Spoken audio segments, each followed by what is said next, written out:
দেশে গ্যাস সরবরাহ প্রক্রিয়া স্বাভাবিক করতে মালয়েশিয়ার প্রধানমন্ত্রী আনোয়ার ইব্রাহিমের সহায়তা চেয়েছেন প্রধানমন্ত্রী তারেক রহমান।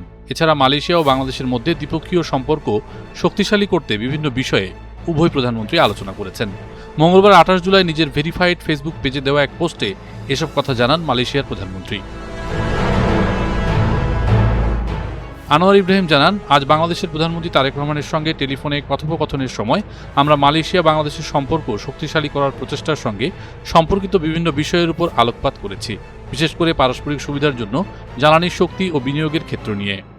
মালয়েশিয়ার প্রধানমন্ত্রী আরও বলেন, বাংলাদেশ গ্যাস সরবরাহ নিয়ে যে সমস্যার মুখোমুখি হচ্ছে তার চ্যালেঞ্জ নিয়ে আলোচনা করা হয়েছে।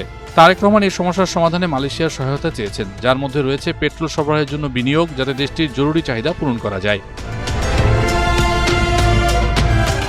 আনোয়ার ইব্রাহিম বলেন, টেলিফোনে কথোপকথনের সময় অর্থনৈতিক সহযোগিতা, বিনিয়োগ এবং উভয় দেশের মধ্যে কৌশলগত সহযোগিতার বিষয়ে আলোচনা করা হয়েছে। মালয়েশিয়া দুই দেশের মধ্যে সম্পর্ক শক্তিশালী করার জন্য দৃঢ় প্রতিশ্রুতি দিয়েছে।